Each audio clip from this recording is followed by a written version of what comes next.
Imagine करिए आप दो ट्रेडर्स को जानते हैं, राम एंड श्याम। बट दोनों की ही ट्रेडिंग में काफ़ी डिफरेंस है। एक काफ़ी प्रॉफिटेबल है, बट दूसरा कहीं ना कहीं अभी भी स्ट्रगल कर रहा है। दोनों ही ट्रेडर्स 5 साल से ट्रेड कर रहे हैं, बट एक ने सब्सटैंशियल ग्रोथ देखी है, जबकि दूसरा कहीं ना कहीं अभी भी स्ट्रगल कर रहा है। इसका एक कारण क्या हो सकता है? इसका एक रीज़न हो सकता है fundamentals. Now what are fundamentals? Fundamentals एक कोर कॉन्सेप्ट है ट्रेडिंग के, जिनको समझे बिना कोई भी ट्रेडर एक कंप्लीट ट्रेडर नहीं बन सकता एंड एक प्रॉफिटेबल ट्रेडर कहीं ना कहीं नहीं बन सकता। सो हमें अपनी ट्रेडिंग को एक अच्छे लेवल पे ले जाने के लिए एंड एक प्रोफेशनल लेवल पे ले जाने के लिए, रादर देन गैम्बलिंग, फंडामेंटल्स की समझ होना बहुत ज़रूरी है। एंड इस वीडियो एंड इस 6 एपिसोड सीरीज के थ्रू हम यही क्वेश्चन आंसर करेंगे कि what are fundamentals, why do you need them, and क्या क्या चीज़ें हैं, क्या क्या कॉन्सेप्ट्स हैं जिनकी समझ होना हमें बहुत ज़रूरी है। So with that let's begin this video. सबसे पहले हम समझते हैं कि ट्रेडिंग फंडामेंटल्स एक्चुअली होते क्या हैं। So fundamentals of trading basically determine कि कोई एसेट किसी डायरेक्शन में क्यों जा रहा है। एंड ये फंडामेंटल्स होते क्या हैं? ये होते हैं interest rate decisions, news reports and economic reports, जिनको स्टडी करके हम एज ट्रेडर्स ये डिसाइड करते हैं कि कोई एसेट किस डायरेक्शन में जाना चाहिए, यानी वो ऊपर जाना चाहिए या फिर वो नीचे जाना चाहिए, या वो बाय होना चाहिए या सेल होना चाहिए। तो ये चीज़ें डिटरमाइन करने में हमें फंडामेंटल्स या मैक्रो फंडामेंटल्स हेल्प करते हैं। एंड ये एज ट्रेडर्स हमें स्टडी करना होता है through economic reports and news reports released by central banks और बाय न्यूज़ रिपोर्टिंग एजेंसीज। सो ये चीज़ फंडामेंटल्स होती है। एंड कोई भी ट्रेडर इस सब के बिना कंप्लीट नहीं बन सकता है। जो लोग खाली टेक्निकल चार्ट्स देखते हैं, एक्चुअली जो हमारे प्राइस एक्शन एंड जो हमारे चार्ट्स होते हैं, वो भी कहीं ना कहीं फंडामेंटल्स को ही रिफ्लेक्ट करते हैं। अगर गोल्ड के लिए कोई अच्छी न्यूज़ आई है या कोई अच्छा डेटा आया है, तो गोल्ड सीधी सी बात है कि ऊपर जाएगा। बट अगर गोल्ड के लिए कोई बुरी न्यूज़ आई है या कोई बुरा डेटा आया है, तो ऑफ कोर्स वो नीचे जाएगा। अब ये क्या डेटा होता है और ये क्या होते हैं इन डेप्थ फंडामेंटल्स, हम एक एक न्यूज़ रिपोर्ट एंड एक एक इकोनॉमिक रिपोर्ट, जैसे कि NFP, CPI and ISM services, ISM manufacturing, manufacturing PMI, ये सारी चीज़ों पर हम इन डेप्थ आगे की वीडियोस में बात करेंगे। बट इस वीडियो का यही पर्पस है कि हम ये क्वेश्चन आंसर करें कि फंडामेंटल्स क्यों ज़रूरी होते हैं एंड हमें क्यों इनके बारे में पता होना चाहिए। ट्रेडिंग का एग्जांपल लूँ तो I have been trading now for almost 3 to 4 years। And starting के सालों में मैंने ये रियलाइज़ किया कि यूट्यूब पे बहुत सारे लोग खाली स्कैल्पिंग करते हैं एंड छोटे छोटे टाइम फ्रेम्स में ट्रेड करते हैं, जिसकी वजह से वो फंडामेंटल्स पे बिल्कुल ध्यान नहीं देते हैं। बिकॉज ऑफ कोर्स वो एक एक मिनट ट्रेड कर रहे हैं, तो उनको फंडामेंटल्स की ज़रूरत भी नहीं पड़ती है। बट ऑफ कोर्स उससे उनको लॉसेस होते हैं and then they struggle with trading.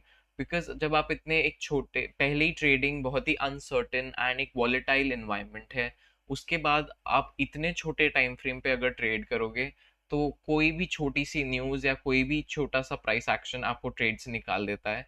And that is why most of the traders make losses. Actually जो स्टोरी है वो चार्ट्स पे और टेक्निकल चार्ट्स पे नहीं है, वो स्टोरी मैक्रो फंडामेंटल्स में ही है। And macro fundamentals he determine करते हैं कि कोई चार्ट किस डायरेक्शन में जाएगा। सो मेरी ट्रेडिंग में मैक्रो फंडामेंटल्स ने एक बहुत बड़ा रोल प्ले किया है in making me a better trader and a professional trader rather than a gambler. क्योंकि आप जब इतने छोटे टाइम फ्रेम्स पे ट्रेड कर रहे होते हो, तो you can't really determine a stop loss, क्योंकि कोई छोटी सी विक या कोई छोटी सी कैंडलस्टिक पैटर्न भी आपको निकाल सकता है आपके ट्रेड से। सो एटलीस्ट मेरे लिए आई हैव रियलाइज्ड कि जब भी कोई ट्रेडर मैक्रो फंडामेंटल्स अपनी ट्रेडिंग में इनकॉर्पोरेट करता है, चाहे वो कितना ही छोटा टाइम फ्रेम ट्रेड करो, आप 15 मिनट्स, 1 आवर, 4 आवर एंड के जो छोटे टाइम फ्रेम्स हैं, इस अगर आप ये भी ट्रेड कर रहे हैं, तब भी आपको मैक्रो फंडामेंटल्स की समझ होना बहुत ज़रूरी है। Because at the end of the day charts को फंडामेंटल्स ही ड्राइव करते हैं। एंड जो भी आप अपनी स्क्रीन पे और चार्ट पे देख रहे होते हैं, वो basically price action, price in कर रहा होता है न्यूज़ डेटा को या फंडामेंटल्स को। सो इसीलिए फंडामेंटल्स की नॉलेज होना is compulsory. And if you want to be a better trader तो आपको if you want to be a better trader and a complete trader, आपको फंडामेंटल की समझ ज़रूर होनी चाहिए। तो अब मैं आपको एक छोटा सा ब्रीफ इंट्रो देना चाहता हूँ ऑफ क्या चीज़ें हैं या क्या न्यूज़ इवेंट्स हैं, क्या इकोनॉमिक रिपोर्ट्स हैं जो कि मैक्रो फंडामेंटल्स के अंडर आती हैं एंड जो हमें हेल्प करती हैं इन डिटरमाइनिंग कि कोई एसेट कैसे बिहेव करेगा एंड चार्ट पे क्या हो सकता है। So let's begin. अगर मैं यहाँ पे जो भी अभी मेट्रिक्स का नाम लूँगा, अगर वो आपको समझ में ना आए तो दैट इज़ कम्प्लीटली फाइन, आप बिल्कुल टेंशन ना लें, बिकॉज आगे की वीडियोस में हम ये सब और इन डेप्थ डिस्कस करेंगे। So let's begin. फंडामेंटल्स को समझने के लिए जो हमारे न्यूज़ इवेंट्स होते हैं वो तीन क्राइटेरियाज में डिवाइडेड होते हैं। सबसे पहले आता है high impact news events, then आता है moderate impact news events, and then finally we have low impact news events. जो हमारे हाई इम्पैक्ट न्यूज़ इवेंट्स होते हैं यही सबसे मेनली इम्पॉर्टेंट होते हैं एंड इसलिए हम अपनी वीडियोस में इनके बारे में ही बात करेंगे, क्योंकि यही मेनली मार्केट्स को मूव करते हैं। So let's begin. अब ये न्यूज़ इवेंट्स भी कुछ पार्ट्स में डिवाइडेड होते हैं। जैसे सबसे पहले आते हैं यूएस लेबर मार्केट की न्यूज़ इवेंट्स। तो सबसे पहले यूएस लेबर मार्केट में we have NFP. Now NFP stands for non farm payrolls. ये बेसिकली ये मेजर करता है कि यूएस इकोनॉमी में कितनी जॉब्स ऐड हुई हैं एक्सक्लूडिंग द फार्मिंग सेक्टर और एग्रीकल्चर सेक्टर। उसके बाद आता है हमारे पास अनएम्प्लॉयमेंट रेट। अनएम्प्लॉयमेंट रेट हमें बताता है कि यूएस इकोनॉमी या यूएस कंट्री में कितने परसेंटेज ऑफ पीपल अनएम्प्लॉयड हैं। ये लेबर मार्केट की स्ट्रेंथ दिखाता है कि इतने लोग, अगर अगर कम लोग अनएम्प्लॉयड होंगे तो दैट मीन्स कि the US economy is doing pretty well, and अगर ज़्यादा लोग अनएम्प्लॉयड होंगे तो that will show that we have a weak economy. Then we have average hourly earnings, AHE. This is basically a wage growth metric and ये हम labour market के साथ साथ इन्फ्लेशन को ध्यान में रखने के लिए भी देखते हैं। Then we have inflation data. ना इन्फ्लेशन डेटा के अंदर भी चार कोर मेट्रिक्स होते हैं। First is CPI. CPI stands for consumer price index and ये इन्फ्लेशन मेजर करता है। Then we have core CPI, Consumer Price Index, excluding food and energy. So CPI and core CPI के बीच में इतना ही difference है कि CPI टोटल इन्फ्लेशन मेजर करता है and core CPI food and energy sector को छोड़ के इन्फ्लेशन मेजर करता है, because food and energy sector काफ़ी ज़्यादा वॉलेटाइल होते हैं in terms of inflation. So core CPI हमें एक क्लीनर इन्फ्लेशन ट्रेंड देता है। Then we have PPI. PPI stands for producer price index and ये हमें एक इन्फ्लेशन के बारे में बताता है at wholesale level and consumer क्या इन्फ्लेशन फेस कर रहा है। Then we have core PPI, that is producer price index excluding food and energy. तो जब भी PPI या CPI के पीछे core लग जाए तो that means we are excluding food and energy sector, because food and energy sector काफी ज़्यादा volatile होता है when we talk about inflation. Then we have central bank events. Now these have a lot of impact on the financial markets. जैसे कि इसके अंदर आता है सबसे पहले interest rate decisions. Central banks के पास एक टूल जो सबसे इम्पोर्टेंट होता है that is interest rates, and वो उसे कैसे मॉडिफाई एंड चेंज करते हैं over a period of time determines कि कैसे डिफरेंट एसेट्स रिएक्ट करेंगे।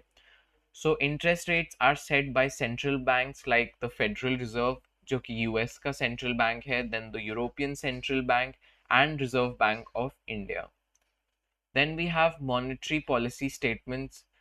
ये हमें बताते हैं कि कैसे फेड या कोई भी सेंट्रल बैंक अपना डिसीजन लेगा एंड फ्यूचर आउटलुक क्या है फाइनेंशियल मार्केट्स में।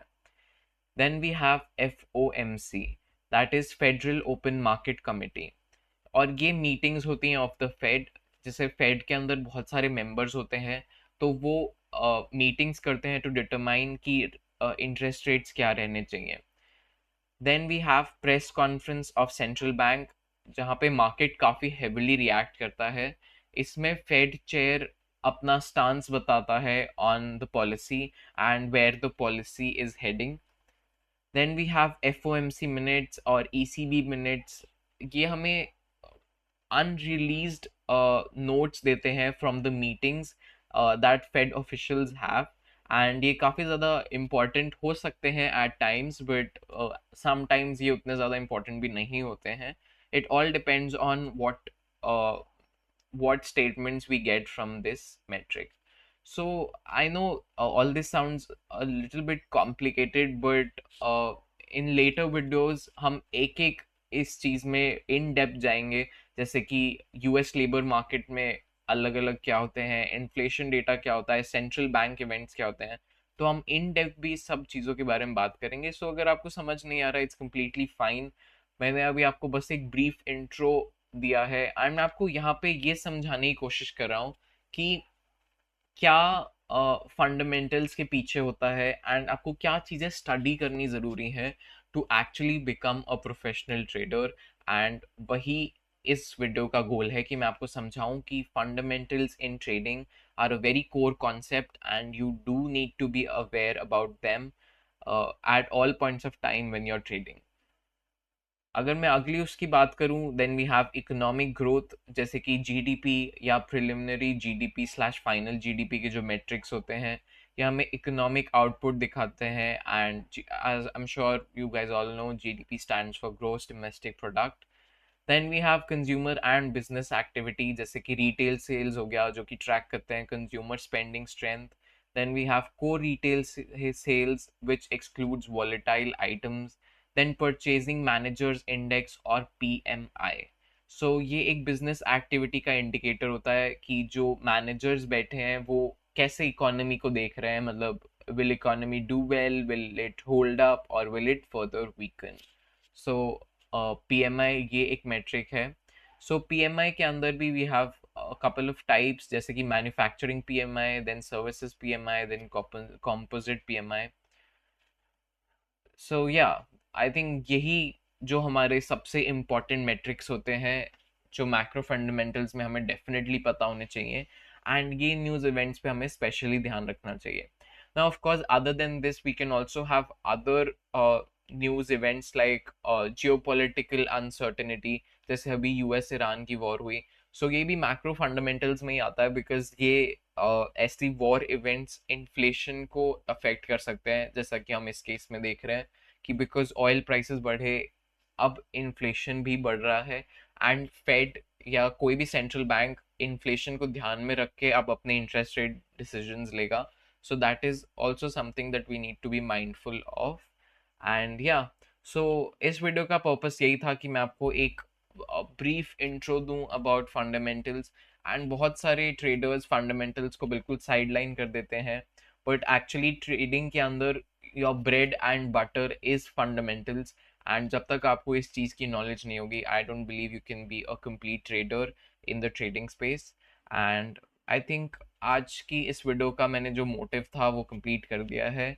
अगर आपको इस वीडियो में जो मैंने ये एंड में जो मैट्रिक्स बताए, इकोनॉमिक मैट्रिक्स एंड ये न्यूज़ इवेंट्स बताए, अगर आपको समझ नहीं आए तो that is completely fine. We'll discuss all of this in depth, section by section in the upcoming videos. And yeah, stay tuned for the upcoming videos. Thank you so much for watching, and I'll see you guys in the next one.